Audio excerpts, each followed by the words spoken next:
زندگی میں حقوق کو پامال نہ کرے، عباد بندے ان کے حقوق کو اگر پامال کیا تو آپ کو اللہ بھی معاف نہیں کرے گا۔ خصوصاً رشتے ناتے میں جو حقوق ہوتے ہیں اس کو اگر آپ نے پامال کر دیا تو اس کے تو حقوق کی رعایت میں اللہ تبارک و تعالیٰ نے قرآن میں کتنی آیت نازل فرمائی، ماں باپ کے حقوق بیان کیے، ذوی القربا ذوی القربا ذوی القربا، بار بار آیتیں نازل کی، رشتہ داروں کے حقوق ہے، رشتہ داروں کے حقوق ہے، رشتہ داروں کے حقوق ہے، رشتہ داروں کے حقوق ہے، اس کو پامال نہ کرنا۔ دیکھو آپ ایک مرحومہ کے انتقال پر یہاں بیٹھی ہوئی ہو،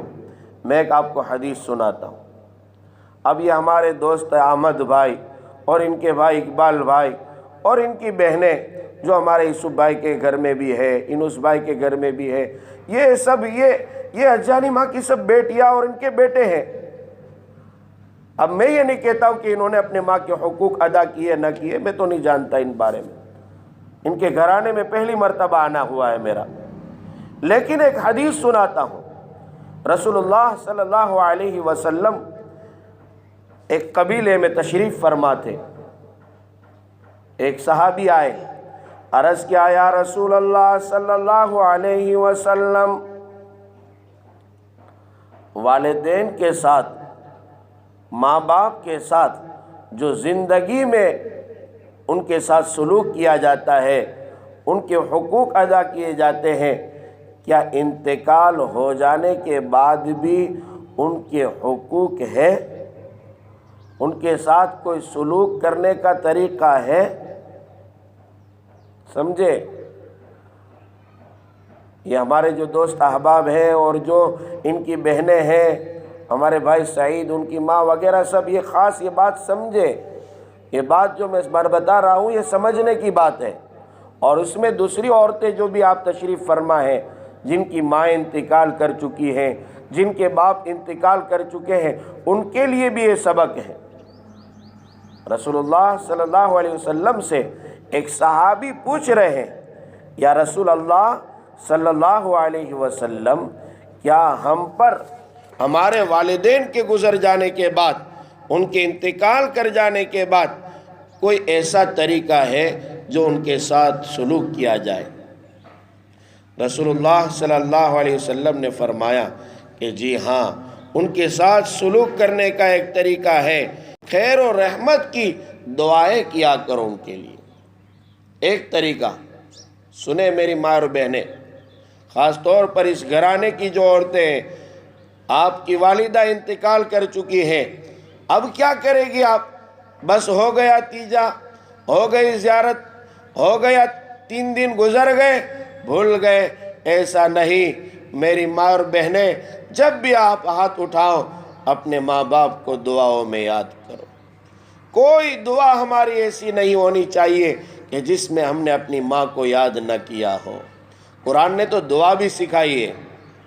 رب ارحمہما کما ربیانی صغیرا، اے اللہ ہمارے ماں باپ پر ایسا رحم فرما، ایسا کرم فرما جیسا کہ انہوں نے ہم پر بچپنے میں رحم و کرم کیا تھا۔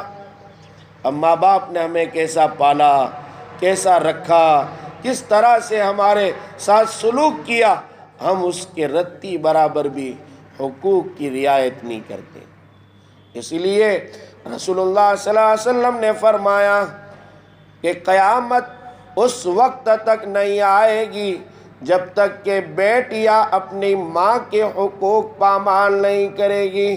جب تک کہ بیٹیاں اپنی ماں کو گالیاں نہیں دے گی۔ یعنی قیامت کی نشانی ہے جب بیٹیاں ماں کو گالی دینے لگ جائیں، جب بیٹیاں ماں کے سامنے آنکھ دکھاتی ہو جائیں، جب بیٹیاں ماں کے سامنے لب کشائی کرتی ہو جائیں، جب بیٹیاں ماں کو برا بھلا کہتی ہو جائیں، تو اب قیامت کا انتظار کرو۔ مغفرت کی دعائیں کیا کرو۔ ماں کا انتقال ہو گیا، آپ کے لیے اب حق باقی ہے کہ جب تک آپ زندہ رہیں ماں کے لیے، باپ کے لیے مغفرت کی دعائیں کریں۔ رحمت کی دعائیں کریں، خیر کی اور بھلائی کی دعائیں کریں۔ دوسرا حق بیان کیا، رسول اللہ صلی اللہ علیہ وسلم نے فرمایا کہ ماں نے یا باپ نے کوئی عہد کیا ہو، کوئی معاہدہ کیا ہو، کوئی عزم کیا ہو، کوئی ارادہ کیا ہو اور ماں اپنی زندگی میں پوری نہیں کر سکی، باپ اپنی زندگی میں اس کو پورا نہیں کر سکا، تو بیٹیوں کو پر یہ حق آتا ہے، بیٹوں پر یہ حق آتا ہے۔ ان کے لیے یہ ضروری ہے کہ اپنے ماں باپ کے ان عہدوں کی، ان معاہدوں کی، ان خیر کے ارادوں کی وہ رعایت کرے اور اس کو پورا کرنے کی فکر کرے۔ ایک ماں ارادہ کرتی ہے کہ میرا ارادہ ہے کہ میں اپنے لیے ایک اللہ کا گھر بناؤں گی، میرے ایصال ثواب کے لیے ایک اللہ کا گھر بناؤں گی، میں ایک مدرسہ بناؤں گی، میں ایک بچے کو حافظ بناؤں گی، میں کسی غریب کی مدد کروں گی، میں کسی بیوہ کی بیٹیوں کا نکاح کرواؤں گی، ان کے نکاح میں خرچہ دوں گی۔ یہ ماں کی ایک تمنا ہوتی ہے۔ جو بھلی مائیں ہوتی ہے وہ تو ایسے ارادے کرتی ہے، ہاتھ میں کوڑی نہیں ہے، ایک روپیہ نہیں ہے، ارادے بڑے اونچے ہیں، اور وہ سمجھتی ہے کہ ارادوں پر بھی اللہ خیر کے فیصلے کرتا ہے۔ اگر ان کی بیٹیوں کے پاس مال ہے، ان کے بیٹوں کے پاس مال ہے، تو ماں کے ان ارادوں کو پورا کرے، باپ کے ان معاہدوں کو پورا کرے۔ یہ دوسرا حق بیان کیا۔ تیسرا حق بیان کیا، رسول اللہ صلی اللہ علیہ وسلم نے فرمایا کہ تیسرا حق یہ ہے کہ تمہارے ماں باپ سے جو رشتے ناتے ہیں، ماں باپ کی طرف سے،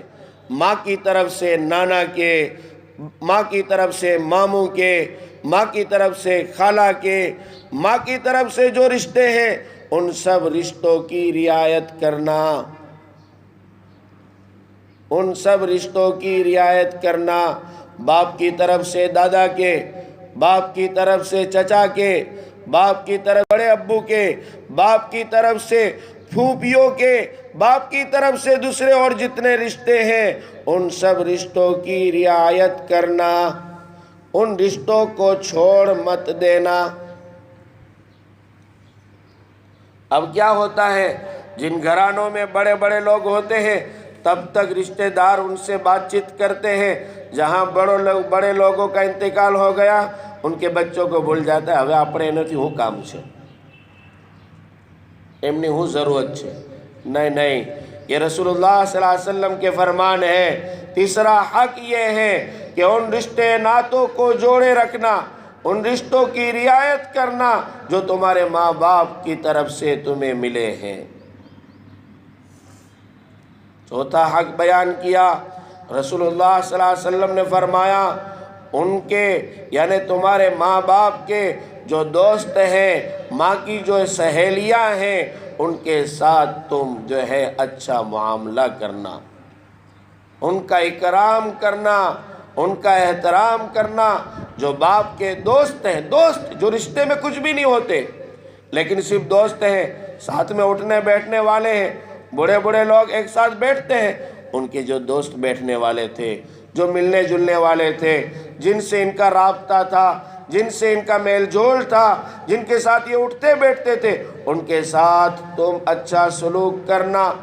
احسان کا معاملہ کرنا۔ جب خدیجۃ الکبریٰ رضی اللہ عنہا جو میرے اور آپ کے آقا احمد مجتبیٰ محمد مصطفیٰ صلی اللہ علیہ وسلم کی سب سے پہلی بیوی ہے اور آپ پر جان و مال نچھاور کرنے والی بیوی ہے، اور آپ کے لیے ہر جگہ